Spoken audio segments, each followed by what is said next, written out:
Assalamu alaikum. This is Professor Abdul Sami from Government Degree College Usta Muhammad. I'm a zoologist by profession and I'm teaching botany in the Department of Botany.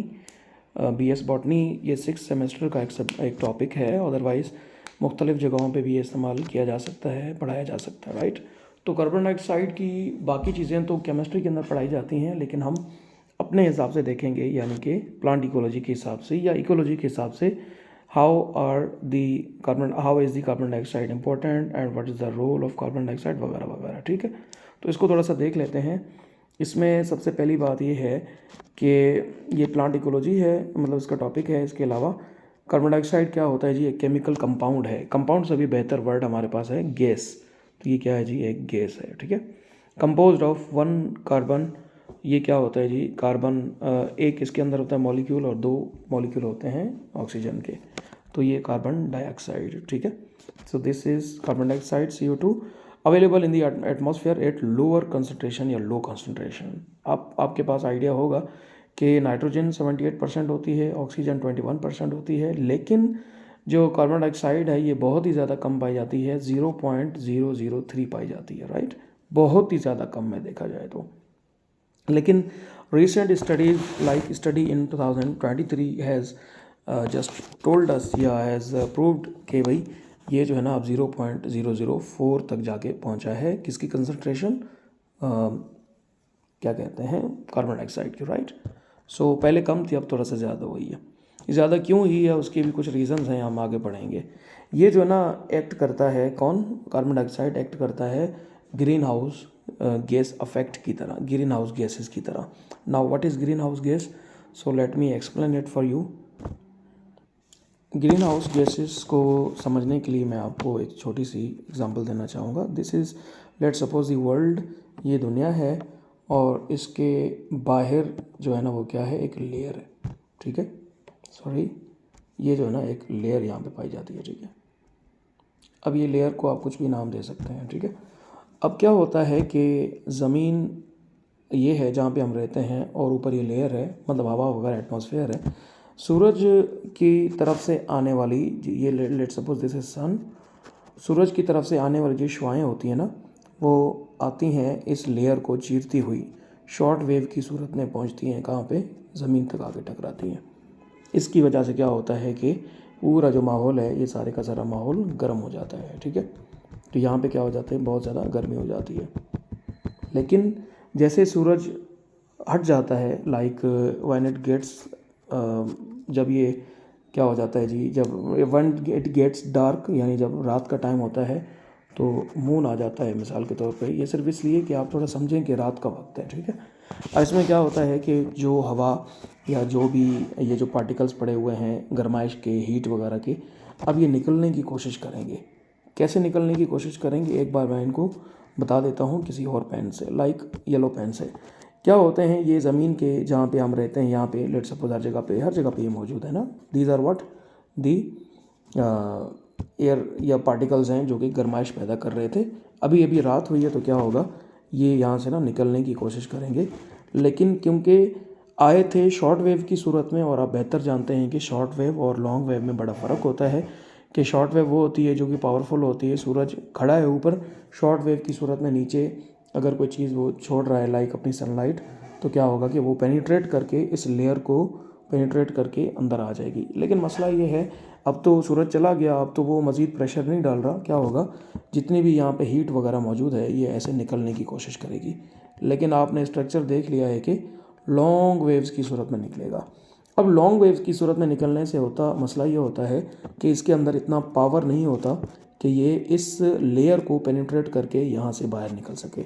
तो ऐसी कोई भी इनके पास कोई सहूलत नहीं होती, जिसकी वजह से क्या होता है, रात के देर पहरों में क्या होता है कि ये ऊपर जाती है फिर वापस आ जाती है. क्यों? क्योंकि इसको ऊपर जगह नहीं मिली, फिर ये इस तरह से जितनी भी हीट वगैरह है वापस आ जाती है. तो क्या आपने देखा कि जितनी भी गैसेस वगैरह मौजूद थी उसको बाहर नहीं छोड़ा किसने? हमारी अर्थ की एटमॉस्फेयर ने. इसका क्या मतलब हुआ कि हमारे अर्थ की एटमॉस्फेयर की एक क्वालिटी है कि वो क्या करता है?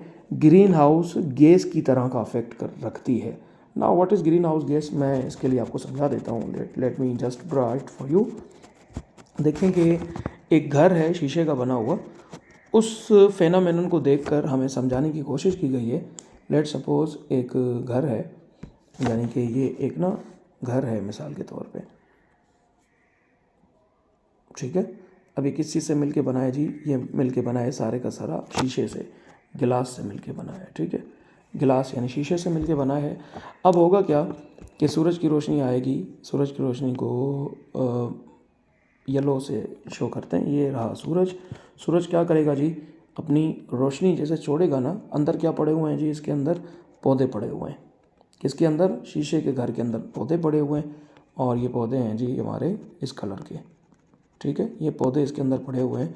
तो ये शीशे के घर की एग्जांपल देना इसलिए क्योंकि इस घर का नाम ग्रीन हाउस है, ठीक है।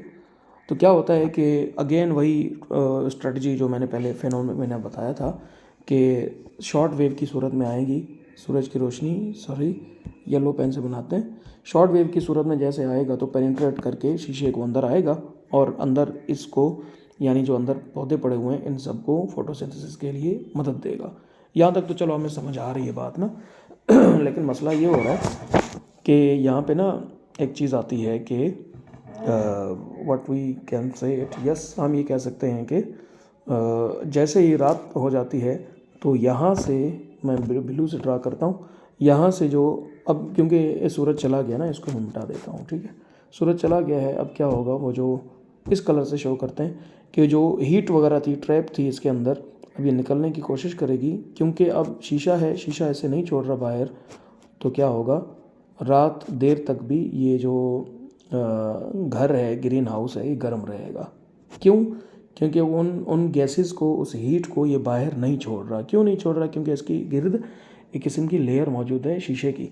यही फेनोमेना था जो थोड़ी देर पहले मैंने आपको नेचर में बताया कि ज़मीन और सूरज वगैरह का जो वो ज़मीन और ज़मीन की लेयर वगैरह का जो सीन था, ठीक है, इससे एक ही चीज़ है। तो वहाँ से ये वर्ड निकला है ग्रीन हाउस गैस। ओके, इसमें हम देखेंगे कि ये क्या होता है जी। ग्रीन हाउस गैस वाला आपको समझ आ गया। तो ज़मीन को गर्म करने का काम कौन करता है? कार्बन डाइऑक्साइड कर रहा होता है। कैसे? जैसे कि ग्रीन हाउस गैसेस कर रही होती हैं। तो ये मेजर कंपोनेंट होता है किस चीज़ का? नाइट्रोजन साइकिल का। नाइट्रोजन साइकिल एक बायो जियो केमिकल साइकिल है जो कि बहुत ही ज़रूरी होता है किसी भी पौधे के लिए, बल्कि पूरी दुनिया के लिए, हर जगह के लिए, ठीक है। इसकी डिटेल आगे आने वाले लेक्चर्स में आपको मिलेगी। तो आपने क्या करना है, ये देखना है कि इसको यानी कि नाइट्रोजन का एक सॉलिड स्टेट भी होता है। वो क्या होता है? उसे हम ड्राई आइस के नाम से जानते हैं। Solid state of nitrogen, sorry, ice is called dry ice. Solid state of carbon dioxide is called dry ice. Dry ice मौजूद होती है। इसके अलावा ये कलरलेस होता है, ठीक है। किसकी बात हो रही? कार्बन डाइऑक्साइड की। एटमॉस्फेयर जो है ना, वो मैंने पहले थोड़ा सा गलत बता दिया, 0.003 मैंने बताया था जो कि गलत था। अब देख लिया कि एटमॉस्फेयर के अंदर जो मौजूद होती है कार्बन डाइऑक्साइड वो होती है 0.03 पहले, लेकिन आज जो है ना ये 2024 के अंदर 0.04 हो चुकी है। इसका ये मतलब है कि बहुत ही ज़्यादा स्पीड के साथ, बहुत ही ज़्यादा तेज़ी के साथ जो है ना इसकी कंसंट्रेशन बढ़ गई है। तो इसके क्या नतायज होंगे इंसानों पे, क्या नतायज होंगे पौधों पे, जानवरों पे, ये आगे आने वाले लेक्चर्स के अंदर हम पढ़ेंगे। तो इस वक्त हम देखेंगे कि ये क्या है, minor element in the air है या ट्रेस गैस है। दो तरह की गैसेस पाई जाती हैं एटमॉस्फेयर के अंदर। एक वो होती हैं जो मेजर गैसेस हैं, नाइट्रोजन, ऑक्सीजन वगैरह। एक वो होती हैं जो बहुत ही कम है, नियोन है, आर्गोन है, और इसके अलावा जो है ना कार्बन डाइऑक्साइड वगैरह, इस तरह की जो कि बहुत ही कम पाई जाती हैं, राइट। तो ये चीज़ें हैं। इसके अलावा कहता है कि पौधों की बात कर रहा हूँ, I am specially talking about the plants. Plants के अंदर अगर कार्बन डाइऑक्साइड की कंसंट्रेशन बढ़ेगी तो फोटोसिंथेसिस का अमल बेहतर तरीके से होगा, बढ़ेगा। लेकिन क्या ये ज़रूरी है कि अगर पौधों को ये अच्छा फ़ायदा दे रहा है तो क्या हमें भी फ़ायदा देगा? तो इसकी कोई गारंटी नहीं है। हमारी ज़िंदगी पे इसके नेगेटिव इफ़ेक्ट्स होते हैं। पौधों के लिए तो चलो समझ आ रही है, लेकिन हमारे लिए जो है ना ये बहुत ख़तरनाक होता है। फिर कहता है कि नेचुरल गैस, मतलब नेचुरल जो इसके रिसोर्सेज हैं, कहाँ कहाँ से दुनिया में, नेचर में, कुदरत में कहाँ कहाँ से हमें ये मिल सकता है। तो हम कह सकते हैं कि वोल्केनो जो होते हैं, आपको पता है कि आतिशफशाई पहाड़ जो होते हैं, वहाँ से जैसे ही वो ब्रस्ट होता है लावा, मैग्मा जैसे बाहर आता है तो बहुत ज़्यादा धुआं उसका आ जाता है माहौल में। तो हर जगह पे कार्बन डाइऑक्साइड की, ख़ास तौर पर उस इलाके में कार्बन डाइऑक्साइड की कंसनट्रेशन ज़्यादा हो जाती है, राइट। अब हॉट स्प्रिंग्स होती हैं, यानी कि जो गर्म पानी के चश्मे होते हैं, उसके अंदर भी आपको मिलेगा। गीज़र्स होते हैं, ये आप इंटरनेट पे सर्च कर सकते हैं कि गीज़र्स क्या होते हैं। एक कुदरती गीज़र्स होते हैं, उनकी बात कर रहा हूँ, जहाँ से कार्बन डाइऑक्साइड निकल रहा होता है। Freed from the carbonated rocks when dissolve in the water और एसिड, कुछ इस तरह के भी जो है वो रॉक्स या पत्थर पाए जाते हैं जिनकी बनावट होती है कार्बोनेट की, जिसके ज़रिए ये होता है कि जब इसको पानी या एसिड लगता है तो वहाँ से वो डिज़ोल्व हो जाते हैं पानी या एसिड के अंदर, जहाँ से क्या निकलता है जी, जहाँ से बहुत सारा कार्बन डाइऑक्साइड निकलता है, हवा में आता है, राइट। अब कहते हैं कि present in the deposits of petroleum and natural gas, deposits कहता है कि कुदरती तौर पे और कहाँ कहाँ पे ये पाया जाता है ज़मीन के अंदर, तो ज़मीन के अंदर पेट्रोलियम के अंदर और नेचुरल गैस वगैरह के अंदर आपको मिलेगा, कौन, कार्बन डाइऑक्साइड मिलेगा, राइट। तो आपने देखा होगा पेट्रोल की, अगर आप डिटेल के साथ स्टडी करना चाहें आपको नज़र आएगा पेट्रोल के अंदर ये पाया जाता है कार्बन डाइऑक्साइड। इसके अलावा नेचुरल गैस वगैरह जो होता है, मीथेन वगैरह, इसके अलावा और भी मुख्तलिफ़ किस्म की जो गैसेज होती हैं ज़मीन के अंदर, उन सब के अंदर पाया जाता है जी, क्या पाया जाता है, कार्बन डाइऑक्साइड। एंड में हम बात करते हैं कि very high concentration can be injurious to human. Very high concentration का यहाँ ये मतलब होगा कि जो 0.4 इस वक्त जो इसकी कंसनट्रेशन है, इससे 100 के साथ अगर आप मल्टीप्लाई करते हैं तो ये बन जाता है तकरीबन 4.0 होगा। मेरी मैथ इतनी कोई ख़ास है नहीं, मुझे नहीं पता, तो मेरे ख्याल से ये 4.0 हो जाएगा।